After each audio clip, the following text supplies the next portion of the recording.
شاید زندگی کبھی آسان نہیں رہی۔ مومن کا اگلا جواب اسے سچ میں لاجواب کر گیا۔ آپ کو لگتا ہے میں غلط ہوں؟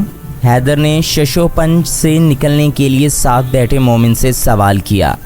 آیت سے ملنے کے بعد وہ مومن کی طرف آیا تھا۔ نہیں، مجھے نہیں لگتا، تم دونوں کا نظریہ الگ ہے، بات دونوں کی درست ہے۔ تمہارا ساتھ دیتے ہوئے میں یہ بھی نہیں کہوں گا آیت غلط ہے۔ اس وقت ایک بیٹی کی طرح سوچ رہی ہے، تم ایک بھائی کی طرح۔ مجھے کیا کرنا چاہیے پھر؟ تم ایک بیٹے کی طرح سوچ کر دیکھو، امید ہے فیصلہ لینے میں آسانی ہو۔ مومن نے لگی لپٹی بغیر اسے مخلصانہ مشورہ دیا۔ پھر مجھے واپس چلے جانا چاہیے۔ بالکل۔ رہی بات آیت کی، اس کی زندگی میں سب ہے، اسے کسی حصے کی ضرورت نہیں، نہ پہلے تھی۔ اس سب سے کوئی فائدہ نہیں۔ ہاں، اس کے لیے کچھ کرنا چاہتے ہو تو اپنے پیرنٹس کو سمجھاؤ، ان جاہلانہ سوچوں کا خاتمہ کرو۔ تم بخوبی یہ کر سکتے ہو۔ مجھے نہیں لگتا وہ سمجھیں گے۔ تو تم آگ میں کودنے سے پہلے ہار مان چکے ہو۔ ویسے یہ بزدلوں کی نشانی ہوتی ہے۔ حیدر نے مسکرا کر اسے دیکھا۔ میں بہادر کبھی تھا ہی نہیں، ہوتا تو پہلے ہی سب بدل چکا ہوتا، اب تو سب ختم ہوتا نظر آ رہا ہے۔ نہیں نہیں، یہ تمہاری سوچ ہے۔ مومن نے اپنا ہاتھ اس کے ہاتھ پر رکھا۔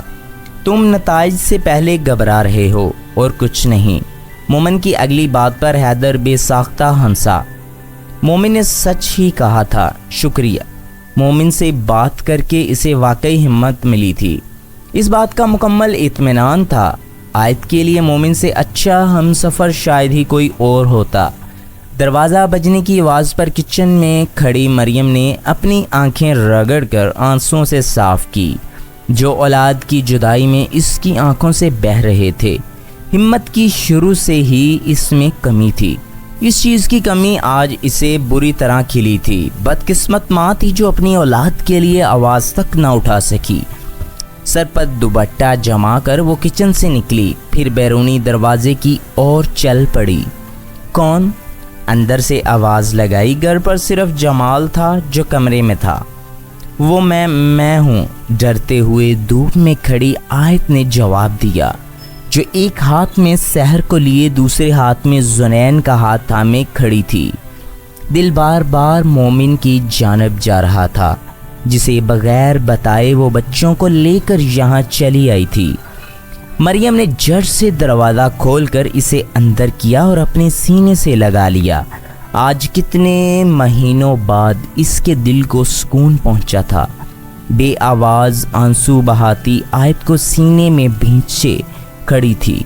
میری بچی، مجھے معاف کر دو۔ پہلا جملہ جو اس نے ماں کے منہ سے سنا وہ معذرت کا تھا۔ اسے آج بھی یاد تھا، اس گھر سے جاتے ہوئے بھی اس نے اپنی ماں سے الوداعی لفظ یہی سنے تھے، آپ کیوں مجھ سے معافی مانگ کر مجھے گناہ کا حقدار بنا رہی ہیں؟ میرے دل میں کوئی گلہ نہیں ہے، میں اپنی زندگی میں خوش ہوں، بہت بہت خوش ہوں۔ سحر کے رونے کی آواز پر مریم کو خود سے الگ کرتے اس نے ایک ہاتھ سے ان کا چہرہ صاف کیا۔ بہت پیارے بچے ہیں ماشاءاللہ۔ زنین کو گود میں لیتے مریم نے اس کے چہرے پر بوسہ دیا، پھر سحر کو بھی پیار دیا، جو کسی غیر کے اس طرح پیار لینے سے بلند آواز میں رو رہی تھی۔ اندر چلو، گرمی ہے یہاں۔ مریم نے زنین کا گرمی سے سرخ ہوتا چہرہ دیکھ کر اسے کہا، جو ماں باپ کے گھر میں آتے بھی ہچکچا رہی تھی۔ مریم کو افسوس ہوا، جو اسے دنیا میں تو لے آئی تھی مگر اس کا ہاتھ تھام کر ساتھ چل نہ سکی۔ یہ صرف تمہارے باپ کا نہیں، تمہاری ماں کا بھی گھر ہے، چلو۔ آیت کا ہاتھ تھام کر وہ زبردستی اسے اندر لے گئی، جہاں پہلا سا کچھ بھی نہیں رہا تھا۔ سب کچھ بدل گیا تھا، گھر کا آدھا سامان وہاں موجود نہیں تھا۔ آپ نے سیٹنگ چینج کر دی؟ پہلا خیال یہی آیا تھا اسے۔ نہیں، تمہارے باپ نے جوا کھیلا تھا، ہار گیا، اس لیے لوگ سامان اٹھا کر لے گئے۔ ابھی اور بھی قرضہ ہے شاید، میں اکیلی عورت کیا کر سکتی ہوں؟ تمہارے جانے کے بعد جمال نے حیدر کو بھی نکال دیا۔ شاید اسے پتہ چل گیا تھا جمال جوا کھیلنے لگا تھا۔ کافی بحث ہوئی تھی دونوں میں، پھر حیدر نے کہا اسے اس کا اور تمہارا حصہ چاہیے، یہ اس کی سوچ تھی کہ وہ ایسا کر کے گھر بچا سکتا ہے۔ جمال نے الٹا اسے ہی گھر سے باہر نکال دیا۔ میں نے روکنے کی کوشش کی تھی، بہت بھول گئی تھی پہلے کب میری چلی ہے۔ مریم کا ایک ایک لفظ آیت کو گم کر گیا۔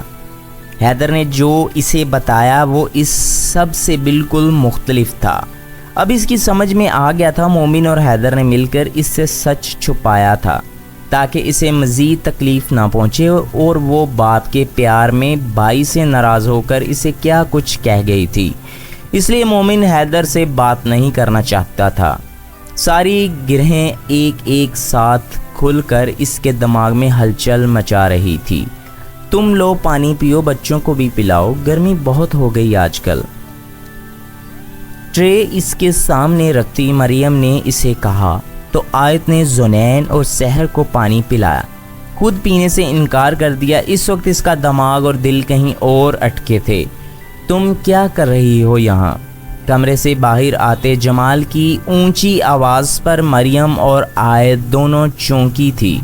آیت کے چہرے پر حیرانی، دکھ، ڈر، سارے جذبات ایک ساتھ رقصہ کرنے لگے۔ ڈر تو مریم کو بھی لگ رہا تھا، آیت اکیلی نہیں تھی، اس کے ساتھ بچے بھی تھے۔ جمال غصے میں کچھ الٹا سیدھا کر گیا تو اس کے آگے کی سوچ آتے ہی اس نے جھرجھری لی۔ میں نے بلایا تھا۔ آیت کو منہ کھولتا دیکھ مریم نے سارا ملبہ اپنے اوپر لے لیا۔ کس سے پوچھ کر؟ جمال نے اشتعال سے مریم کی طرف بڑھا تو وہ ڈر کر پیچھے ہوئی۔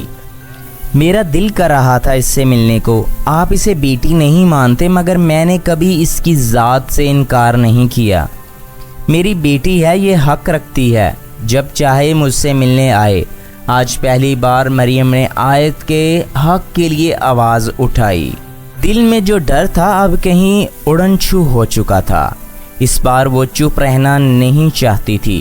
تم نکلو ابھی اور اسی وقت میرے گھر سے۔